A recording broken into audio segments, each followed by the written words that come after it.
হাজারো খারাপ মানুষের ভিড়ে ভিড়ে এখনো পর্যন্ত ভালো মানুষ আছে, আর ভালো মানুষ আছে বলেই এখনো পর্যন্ত পৃথিবীর সৌন্দর্য টিকে আছে। আল্লাহ পাক দুনিয়ার নিজামকে আল্লাহ পাক এখনো পর্যন্ত ঠিক রেখেছেন। চট্টগ্রাম হাটহাজারিতে দেখলাম একজন যুবক বাবা আগেই দুনিয়ার থেকে চলে গেছেন, ঘরে বৃদ্ধা মাছ, ছোট ছোট ভাই বোনগুলো আছে। সে বিভিন্ন দোকানে গ্যাসের বোতল দিত এবং পরবর্তীতে গিয়া সেই বোতলের টাকাগুলা কালেকশন করত। তার মানিব্যাগের মধ্যে 24,000 টাকা প্লাস নিজেরও কিছু টাকা ছিল।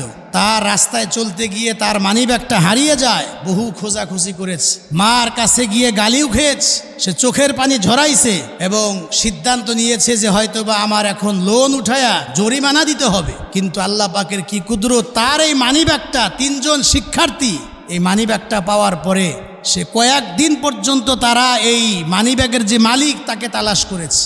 শেষ পর্যন্ত না পাওয়াতে একজন কন্টেন্ট ক্রিয়েটারের কাছে গিয়ে শরণাপন্ন হয়ে একটা ভিডিও বানিয়েছে। এটা যখন ছড়িয়ে দিয়েছে এই সোশ্যাল মিডিয়ার কল্যাণে, শেষ পর্যন্ত ওই মানিব্যাগের যে আসল মালিক তার খবর পাওয়া গিয়েছে। শেষ পর্যন্ত যে প্রমাণ দিল, টাকাগুলা 24,000 টাকা প্লাস টাকা গুনে দেখা গেল হুবহু তাই, এবং টাকাগুলা যেভাবে কালেকশন করেছিল ওইভাবে রাখা ছিল। টাকাগুলা বের করার পরে দেখা গেল ওইভাবে আছে, এবং মানিব্যাগের এক পাশে একটু ফাটা ছিল সেটাও পাওয়া গেছে, এবং ওই ফাটা অংশটা টেপ দিয়ে লাগানো ছিল, এবং ইংরেজিতে একটা লেখা একটা শব্দ ছিল, এটাকে টেপ দিয়ে আটকানো ছিল।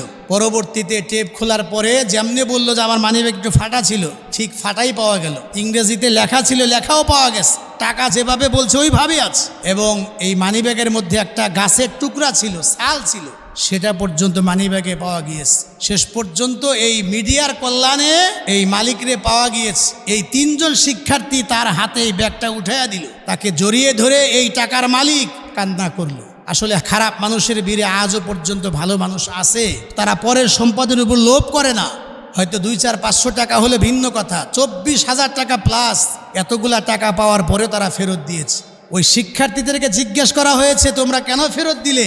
ইচ্ছা করলে তো আনন্দ করতে পারতে, তোমরা বন্ধু বান্ধব মিলে এটা খাইতে পারতে, ভাগ বাটোয়ারা করতে পারতে, কেন করো নাই? কেন ফেরত দিলে? কেন তাকে তালাশ করলে? তারা জবাব দিয়েছে আল্লাহর ভয়ে। আর আমরা ভেবেছি হয়তো কোনো অসহায় মানুষের টাকা হতে পারে, হয়তো লোকটা টাকা হারিয়ে বড় বিপদে আছে, মুসিবতে আছে। আর এটা তো আমাদের জন্য বৈধ নয়, অবৈধ, হারাম। আর আমি তো মুসলমান, আমি তো হারাম খাইতে পারি না। আল্লাহু আকবার। এই না ইসলামের শিক্ষা, এই তো মুসলমানের গুণ হওয়া উচিত ছিল। আজকে মসজিদ থেকে জুতা চুরি হয়ে যাচ্ছে, আমরা 100-200 টাকার লোভ সামলাইতে পারি না, মানুষের টাকা মেরে দিচ্ছি, জমি দখল করতেছি, কত কিছু করতেছি। এই যুবকদের কাছ থেকে সারা দুনিয়ার সকল যুবকদের, মুসলমানদের শিক্ষা নেওয়া উচিত। আল্লাহ আমাকে যা দিয়েছে আলহামদুলিল্লাহ, পরের সম্পদের প্রতি আমার কোনো লোভ নাই, ওটা আমার জন্য হারাম। এটাই হলো ইসলামের শিক্ষা। আল্লাহ রাব্বুল আলামিন যেন এই যুবকদেরকে উত্তম বিনিময় আল্লাহ পাক দান করেন।